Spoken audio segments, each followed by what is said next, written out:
नानकपुर गांव में आरती नाम की औरत रहती थी। वो गांव में लोगों के शादी ब्याह में जाकर खाना बनाया करती थी। आरती की एक 13 साल की बेटी शालू थी। आरती अपनी बेटी को पढ़ा लिखा कर कुछ बड़ा बनते देखना चाहती थी, इसलिए वो दिन रात मेहनत किया करती थी। एक रोज आ गई माँ तुम? हाँ शालू, लेकिन आजकल शादियाँ नहीं है तो कहीं भी कोई काम ही नहीं मिला। कोई बात नहीं माँ, आप हाफ रही हो, पहले बैठ जाओ और थोड़ा आराम कर लो। सुबह की निकली हुई हो, अब थक गई होंगी। मैं आपके लिए पानी लेकर आती हूँ। पानी पिलाने के बाद शालू रसोई में जाती है और खाने की प्लेट लेकर बाहर आती है।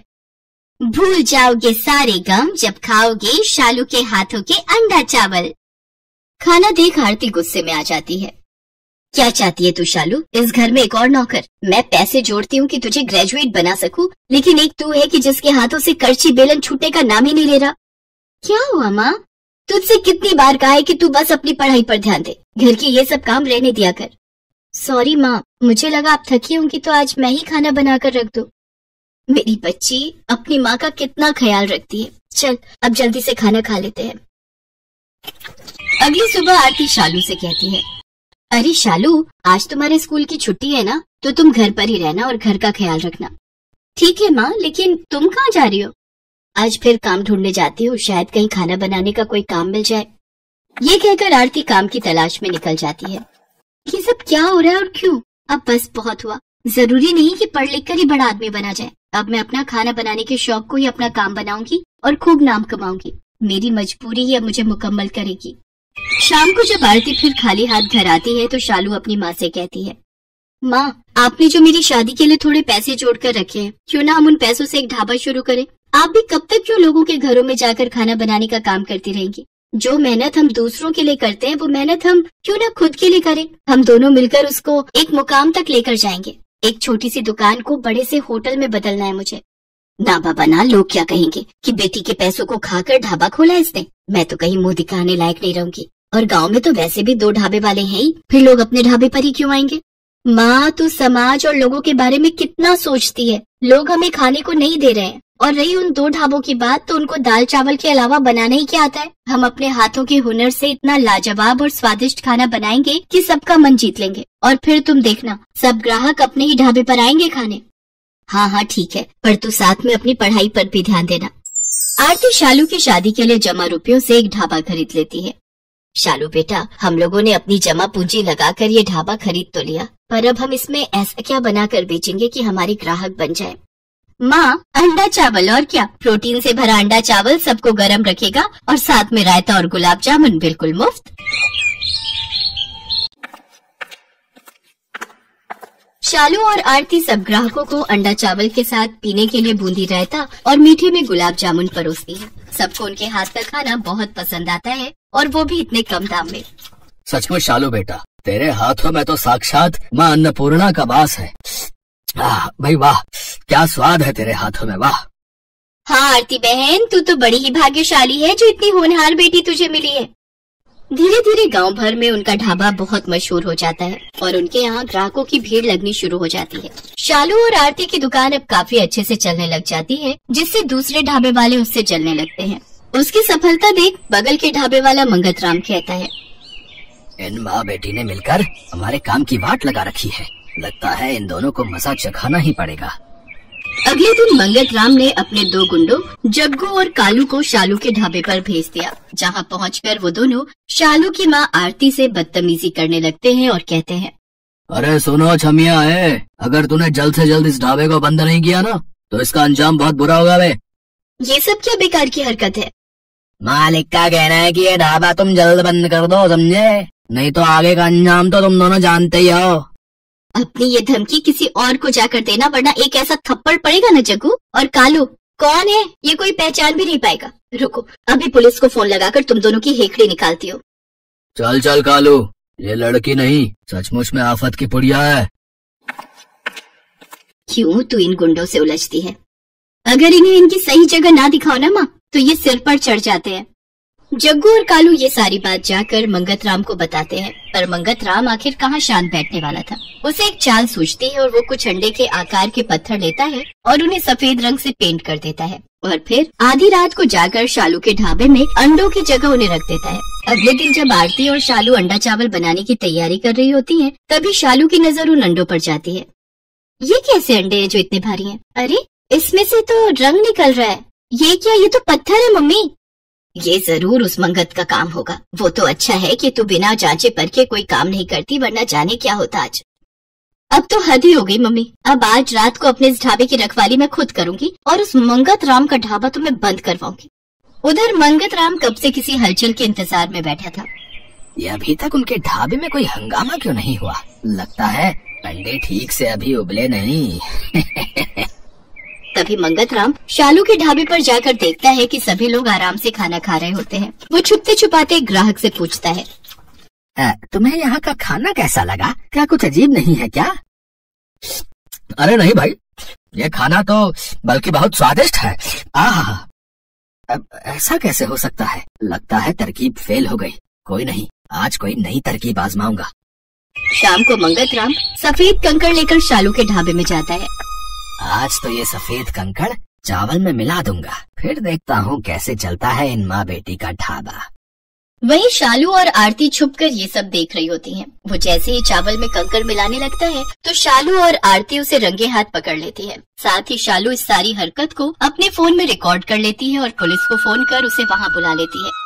मंगत चाचा, अगर कंपटीशन करना ही है तो सामने आकर करो। अगर इस तरह के काम करोगे तो फिर तो जेल की हवा खानी ही पड़ेगी।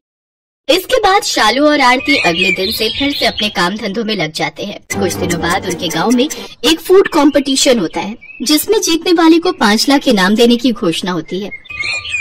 शालू भी उस प्रतियोगिता में हिस्सा लेती है और वो अपने अंडा चावल की रेसिपी वहाँ पर बनाती है। इतने बड़े कंपटीशन को जीतने के लिए आपने इतनी साधारण सी डिश को क्यों चुना? आपको एक बार भी नहीं लगा कि आप रिजेक्ट हो सकती हैं?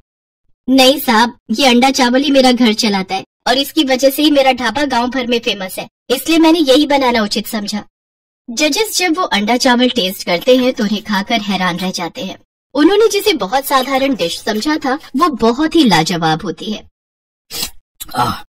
वाह, इतना यमी अंडा चावल मैंने आज तक नहीं खाया। क्या आप अंडा चावल की ये रेसिपी मेरे साथ शेयर करेंगे? मैं इसे अपने होटल में अप्लाई करना चाहता हूँ। एंड यू डोंट वरी, इनाम के साथ साथ इस रेसिपी को शेयर करने के लिए मैं आपको अलग से पेमेंट करूंगा। जी जरूर सर, ये तो मेरे लिए खुशी की बात होगी जो इतने बड़े होटल में मेरी रेसिपी के अंडा चावल बनेंगे। शालू ये कंपटीशन जीत जाती है और अब उसका ढाबा और भी अच्छा चलने लगता है। आरती और शालू के दिन बदल जाते हैं और अब वो उसी गांव में खुद का बड़ा सा होटल खोल लेती है और उसमें अपना अंडा चावल की डिश को उस होटल की स्पेशलिटी के तौर पर रखती है। धीरे धीरे शहरों से टूरिस्ट आकर उसके होटल में ठहरने लगते हैं और उसके यहाँ का फेमस अंडा चावल खाते हैं। साथ ही वो अपने होटल के खाने के रेट भी बड़े ही साधारण रखती है, जिससे कि टूरिस्टों के साथ साथ गांव वाले भी उसके अंडे चावल का स्वाद चख सके। इस तरह शालू और आरती अपने होटल को बड़े ही अच्छे ढंग से चलाती हैं। साथ ही शालू अपनी पढ़ाई पर भी पूरा ध्यान देकर क्लास में अच्छे नंबरों से पास होती है।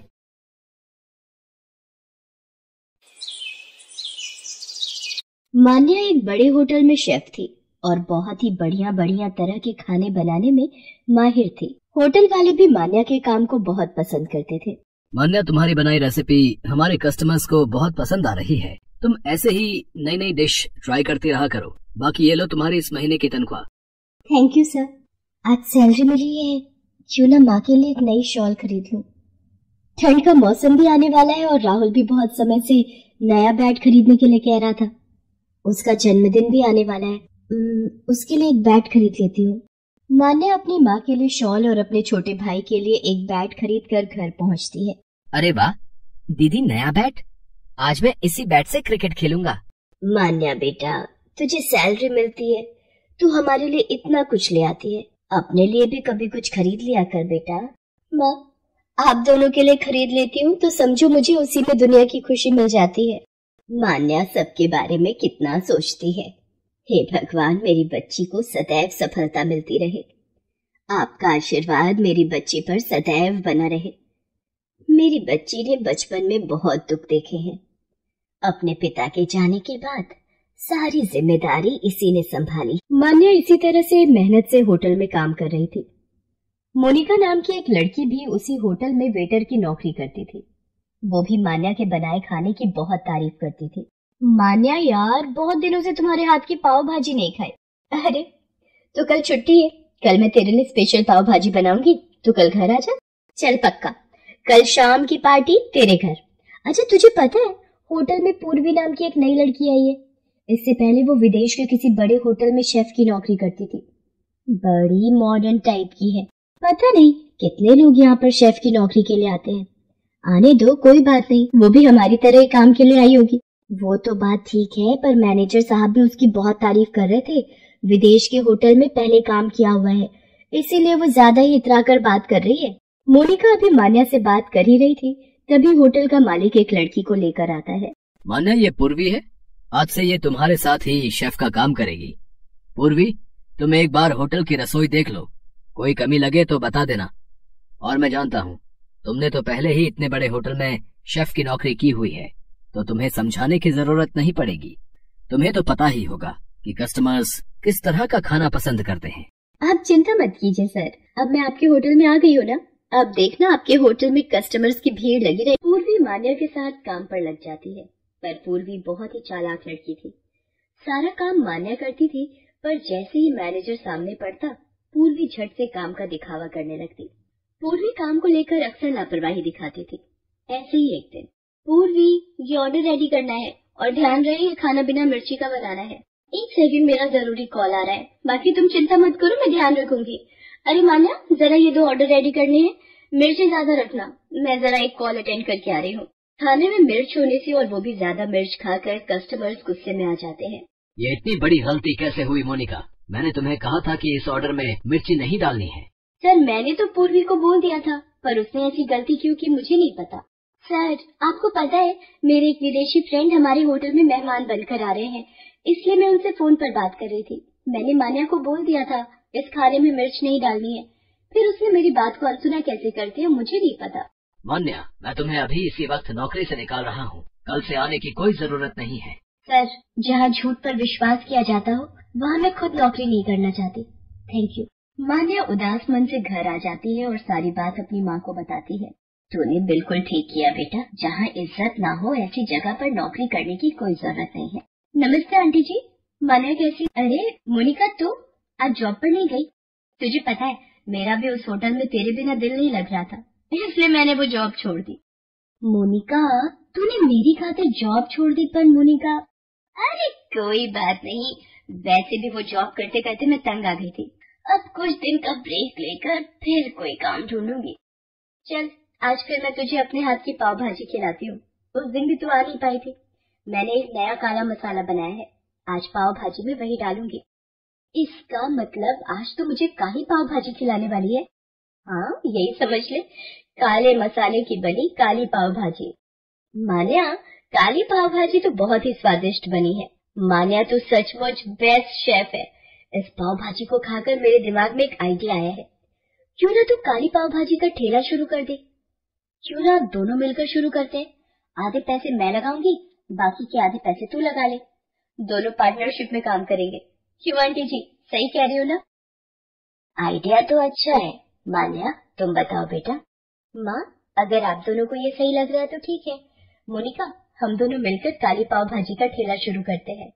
मान्या और मोनिका दोनों मिलकर काली पाव भाजी का ठेला लगा लेते हैं। मान्या के हाथों की बनी काली पाव भाजी लोगों को बहुत पसंद आ रही थी। धीरे धीरे उनके ठेले पर भीड़ बढ़ती जाती है और मान्या और मोनिका की काली पाव भाजी सोशल मीडिया पर फेमस हो जाती है। मान्या, तेरे हाथों में जादू है, आज देख हमारे ठेले पर कितनी दूर दूर से लोग काली पाव भाजी खाने के लिए आने लगे हैं। ये देख हमारे ठेले की काली पाव भाजी के सोशल मीडिया पर कितने वीडियोस बने हैं। मोनिका, ये सब तेरे कारण ही संभव हो पाया है। तू अगर मुझे हिम्मत ना देती तो मैं तो बिल्कुल निराश हो गई थी।